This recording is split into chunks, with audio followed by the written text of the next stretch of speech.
Assalamualaikum warahmatullahi wabarakatuh. Ibu-ibu, hari ini aku mau lanjutin catatan ngaji Mira Institutnya Ustadz Adi Hidayat. Jadi video yang pertama kemarin itu kita udah ngebahas tentang Mukadimah bab akidah bagian 1 yang membahas tentang anatomi manusia dalam Al-Quran dan Sunnah, dimana kebutuhan ruh kita itu ternyata harus punya apa yang namanya itu din atau agama, dan itu juga sekaligus menjawab nomor 2 yaitu kebutuhan manusia untuk beragama karena untuk memberi nutrisi pada ruhnya itu. Nah, sekarang kita langsung masuk ke nomor 3, menentukan kebenaran suatu agama. By the way, video aku yang kemarin itu kayaknya belum ngejawab satu video full yang aku linkkan video fullnya di deskripsi, tapi ini aku bakal bahas semuanya di video kali ini. Jadi video Mukadimah yang Mira Institutnya aku bahas lengkapnya di sini gitu lah ya. Oke, sekarang langsung aja, masih di esensi beragama, menentukan kebenaran suatu agama. Jadi di sini aku jelasin poin-poinnya aja ya. Jadi ini rangkuman yang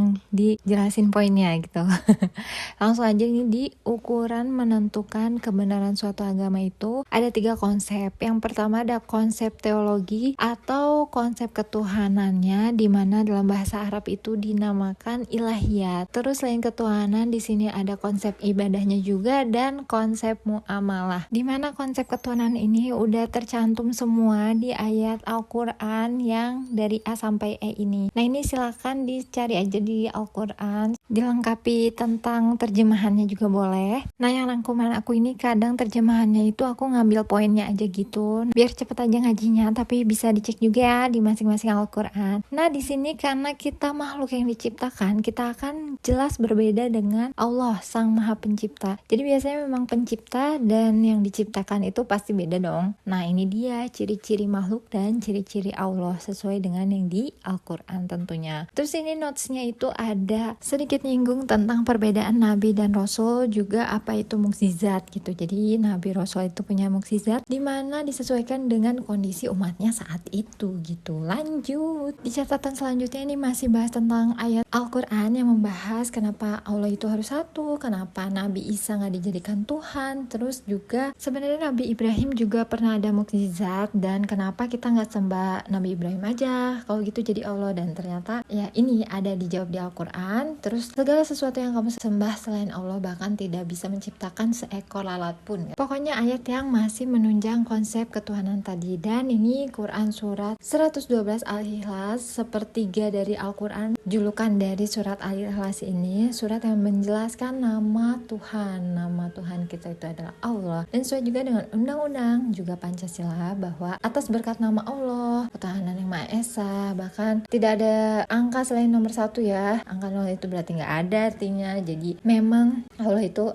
satu dan tidak ada yang serupa lagi dengannya gitu. Jadi manusia ini pada dasarnya memang harus beragama untuk memberi nutrisi pada ruh, untuk memberikan ketenangan dan ketentraman sesuai dengan konsep kehidupan yang selaras dengan Quran surat 2 ayat 256. Lanjut. Nah, ini langsung kesimpulannya dulu aja di konsep yang ketuhanan ini. Jadi Al-Quran itu meminta kita manusia untuk menjadi cerdas karena kita kan punya akal ya. Dan Tuhan kita itu satu, namanya Allah. Ada di Quran surat 20 ayat 14. Sungguh aku ini Allah, sembah aku. Dan sebagai konsekuensi menuhankan Allah, kita harus menyembah atau beribadah kepadanya. Ketiga aspek ketuhanan dalam Islam itu syahadat. Nah, ini kita sekarang masuk ke review konsep ketuhanan. Reviewnya yang tadi ya. Oke, jadi yang pertama, ini tidak boleh ada yang serupa dengan Allah. Allah itu Esa, satu, tidak ada Tuhan A, B, atau C. Allah tidak melahirkan dan tidak juga dilahirkan. Di sini ada notesnya tadi yang ngejelasin kenapa nabi-nabi itu gak dijadikan Tuhan, dan ada juga penjelasannya di Al-Quran ya. Oke, next. Keempat, Allah bisa mematikan dan bisa menghidupkan. Terus kelima, Allah tidak lebih rendah dari manusia. Dan terakhir, Allah bukan benda atau makanan atau barang ya. Ini masih jelasin dikit tentang halaman sebelumnya. Terus lanjut, yang kedua ini konsep ibadah Udah, jadi tadi udah kenal konsep ketuhanan, udah bener nih Tuhan yang kita sembah, ciri-cirinya ini.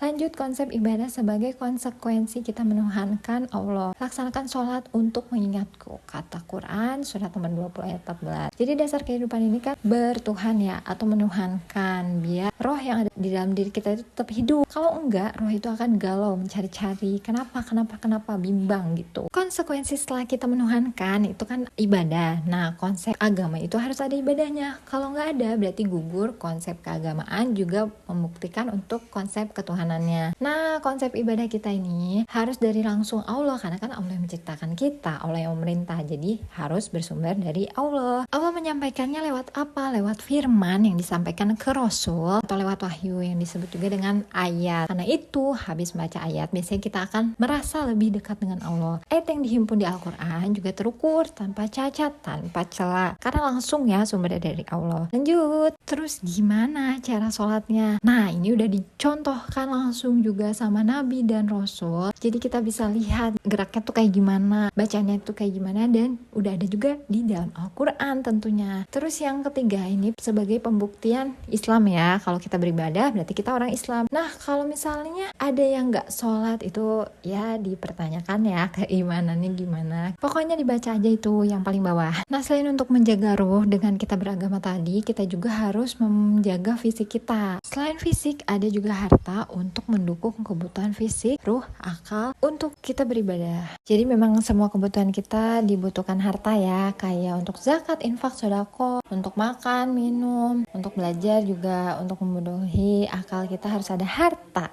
Terakhir nih kita membahas tentang konsep muamalah atau interaksi dari bangun tidur sampai tidur lagi. Itu konsep ketuhanan, ibadah, dan muamalah ini jadi kayak satu kesatuan ya, saling melengkapi. Nah, selain sholat 5 waktu, kita itu kan sebenarnya doa melulu ya di setiap aktivitas dari bangun tidur sampai tidur lagi. Nah, itu bisa dijadikan amalah gitu. Jadi setiap aktivitas itu harus ada doa biar jadi pahala. Nah, di sholat 5 waktu kita ini, jadi dari sholat subuh sampai sholat isya, sebenarnya ada hal-hal yang harus kita perhatiin nih. Jadi dari sholat subuh itu kita sebelumnya udah tahu kan mau apa aja. Nah, pas sholat itu kita minta dilancarkan segala aktivitas kita, hajat kita. Terus nanti pas sholat zuhurnya itu evaluasi apakah udah tercapai yang dari tadi kita udah doakan itu di subuh. Terus pas asar itu kita diingatkan untuk apakah seharian ini kita udah ada manfaatnya atau enggak nih sampai sore hari. Terus sholat maghrib, sholat isya, selesai kan aktivitas, dievaluasi lagi gitu, hari ini introspeksi lagi gitu, berdoa. Terus